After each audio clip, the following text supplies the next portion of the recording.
Capítulo 5. Os discípulos.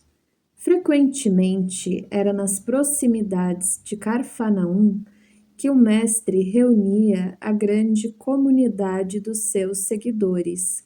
Numerosas pessoas o aguardavam ao longo do caminho, ansiosas por lhe ouvirem a palavra instrutiva.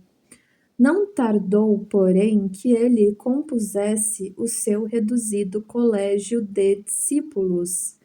Depois de uma das suas pregações no seu novo reino, chamou os 12 companheiros que desde então seriam os intérpretes de suas ações e de seus ensinamentos. Eram eles os homens mais humildes e simples do lago de Genezaré. Pedro, André e Filipe eram filhos de Betsaida, de onde vinham igualmente Tiago e João, descendentes de Zebedeu, Levi, Tadeu e Tiago, filhos de Alfeu, e sua esposa Cleófas, parenta de Maria, eram nazarenos e amavam a Jesus desde a infância, sendo muitas vezes chamados os irmãos do Senhor. À vista de suas profundas afinidades afetivas, Tomé descendia de um antigo pescador de Dalmanuta, e Bartolomeu nascera de uma família laboriosa de Caná, da Galileia. Simão, mais tarde denominado o Zelote, deixara a sua terra de Canaã para dedicar-se à pescaria, e somente um deles, Judas, destoava um pouco desse concerto, pois nascera em Iscariotes e se consagrara ao pequeno comércio em Carfanaum, no qual vendia peixes e quinquilharias. O reduzido grupo de companheiros do Messias experimentou, a princípio, certas dificuldades para harmonizar-se.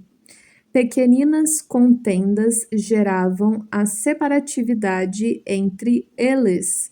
De vez em quando, o mestre os surpreendia em discussões inúteis sobre qual deles seria o maior no reino de Deus.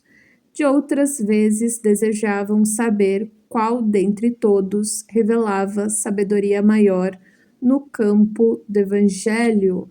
Levi continuava nos seus trabalhos da coletoria local, enquanto Judas prosseguia nos seus pequenos negócios, embora se reunisse diariamente aos demais companheiros. Os 10 outros viviam quase que constantemente com Jesus junto às águas transparentes do Tiberíades, como se participassem de uma festa incessante de luz.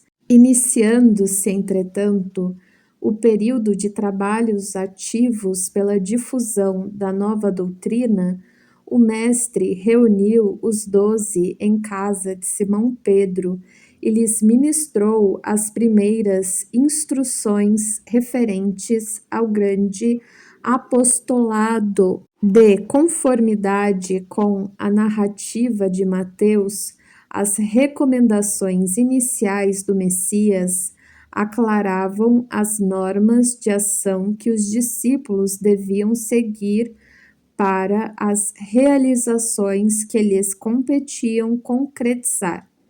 Amados, entrou Jesus a dizer-lhes com mansidão extrema: não tomareis o caminho largo por onde anda toda a gente, levada pelos interesses fáceis e inferiores. Buscareis a estrada escabrosa e estreita dos sacrifícios pelo bem de todos. Também não penetrareis no centro das discussões estéreis, à moda dos samaritanos, nos das contendas que nada aproveitam as edificações do verdadeiro reino nos corações, com sincero esforço, Ide antes em busca das ovelhas perdidas da casa de nosso Pai, que se encontram em aflição e voluntariamente desterradas de seu divino amor. Reuni convosco todos os que se encontram de coração angustiado, e dizei-lhes de minha parte que é chegado o reino de Deus. Trabalhai em curar os enfermos, limpar os leprosos. Na época em que esta obra foi escrita, esse termo era comum, mas atualmente é considerado pejorativo e preconceituoso. Hanseníase e Morfeia, mal de Hansen, ou mal de Lázaro, é uma doença infecciosa causada pela bactéria Mycobacterium leprae, também conhecida como bacilo de Hansen, que afeta os nervos e a pele, podendo provocar danos severos. Ressuscitar os que estão mortos nas sombras do crime ou das desilusões ingratas do mundo. Esclarecei todos os espíritos que se encontram em trevas, dando de graça o que de graça vos é concedido. Não exibais ouro ou prata em vossas vestimentas, porque o reino do céu reserva os mais belos tesouros para os simples.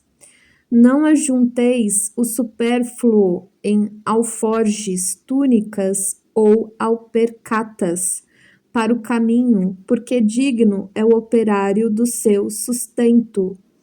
Em qualquer cidade ou aldeia onde entrardes, buscai saber quem deseja aí os bens do céu com sinceridade e devotamento a Deus, e reparte as bênçãos do Evangelho com os que sejam dignos até que vos retireis. Quando penetrardes em alguma casa, saudai-a com amor. Se essa casa merecer a bênção de vossa dedicação, desça sobre ela a vossa paz. Se, porém, não for digna, torne essa mesma paz aos vossos corações. Se ninguém vos receber nem desejar ouvir as vossas instruções, retirai-vos sacudindo o pé de vossos pés, isto é, sem conservardes nenhum rancor e sem vos contaminardes da alheia iniquidade. Em verdade vos digo que dia virá em que menos rigor haverá para os grandes pecadores do que para quantos procuram a Deus com os lábios da falsa crença sem a sinceridade do coração. É por essa razão que vos ensino como ovelhas ao antro dos lobos, recomendando-vos a simplicidade das pombas e a prudência das serpentes. Acautelai-vos, pois, dos homens, nossos irmãos, porque sereis entregues aos seus tribunais e sereis açoitados nos seus templos suntuosos, no qual está exilada a ideia de Deus. Sereis conduzidos como réus à presença de governadores e reis, de tiranos e descrentes, a fim de testemunhardes a minha causa. No entanto, nos dias dolorosos da humilhação, não vos dê cuidado como haveis de falar, porque minha palavra estará convosco e sereis inspirados quanto ao que houverdes de dizer.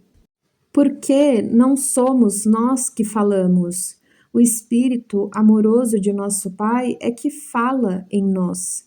Nesses dias de sombra em que se lutará no mundo por meu nome, o irmão entregará à morte o próprio irmão, o pai os filhos, espalhando-se nos caminhos o rastro sinistro dos lobos da iniquidade.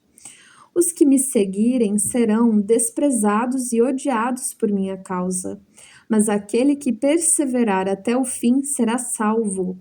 Quando, pois, fordes perseguidos numa cidade, transportai-vos para outra, porque em verdade vos afirmo que jamais estareis nos caminhos humanos sem que vos acompanhe o meu pensamento. Se tendes de sofrer, considerai que também eu vim à terra para dar o testemunho. E não é o discípulo mais do que o mestre, nem o servo mais que o seu senhor. Se o adversário da luz vai reunir contra mim as tentações e as zombarias, o ridículo e a crueldade, que não fará aos meus discípulos, todavia sabeis que acima de tudo está o nosso Pai, e que, portanto, é preciso não temer, pois um dia toda a verdade será revelada, e todo o bem triunfará. O que vos ensino em particular, difundi-o publicamente, porque o que agora escutais aos ouvidos será o objeto de vossas pregações de cima dos telhados. Trabalhai pelo reino de Deus e não temais os que matam o corpo, mas não podem aniquilar a alma. Temeis antes os sentimentos malignos que mergulham o corpo e a alma no inferno da consciência. Não se vendem 2 passarinhos por um ceitil? Entretanto, nenhum deles cai dos seus ninhos sem a vontade de nosso Pai. Até mesmo os cabelos de nossas cabeças estão contados. Não temais, pois, porque um homem vale mais que muitos passarinhos. Empregai-vos no amor do Evangelho, e qualquer de vós que me confessar diante dos homens, eu confessarei igualmente diante de meu Pai que está nos céus. As recomendações de Jesus foram ouvidas ainda por algum tempo, e terminada a sua alocução, no semblante de todos perspassava a nota íntima da alegria e da esperança. Os apóstolos criam contemplar o glorioso porvir do Evangelho do Reino e estremeciam do júbilo de seus corações. Foi quando Judas Iscariotes, como que despertando antes de todos os companheiros daquelas profundas emoções de encantamento, se adiantou para o Messias, declarando em termos respeitosos e resolutos: Senhor, os vossos planos são justos e preciosos. Entretanto, é razoável considerarmos que nada podemos edificar sem a contribuição de algum dinheiro. Jesus contemplou-o serenamente e redarguiu: Será que Deus precisou das riquezas precárias para construir as belezas do mundo? Em mãos que saibam dominá-lo, o dinheiro é um instrumento útil, mas nunca será tudo, porque acima dos tesouros perecíveis está o amor, com os seus infinitos recursos. Em meio da surpresa geral, Jesus, depois de uma pausa, continuou: No entanto, Judas, embora eu não tenha qualquer moeda do mundo, não posso desprezar o primeiro alvitre dos que contribuirão comigo para a edificação do reino de meu Pai no espírito da criatura. Põe em prática a tua lembrança, mas tem cuidado com a tentação das posses materiais. Organiza a tua bolsa de cooperação e guarda-a contigo. Nunca, porém, procures o que ultrapasse o necessário. Ali mesmo, pretextando a necessidade de incentivar os movimentos iniciais da grande causa, o filho de Iscariotes fez a primeira coleta entre os discípulos. Todas as possibilidades eram mínimas, mas alguns pobres denários foram recolhidos com interesse. O mestre observava a execução daquela primeira providência, com um sorriso cheio de apreensões, e enquanto Judas guardava cuidadosamente o fruto modesto de sua lembrança material. Em seguida, apresentando a Jesus a bolsa minúscula que se perdia nas dobras de sua túnica, exclamou satisfeito: Senhor, a bolsa é pequenina, mas constitui o primeiro passo para que se possa realizar alguma coisa.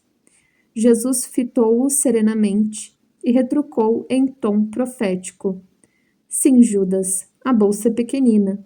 Contudo, permita a Deus que nunca sucumbamos ao seu peso.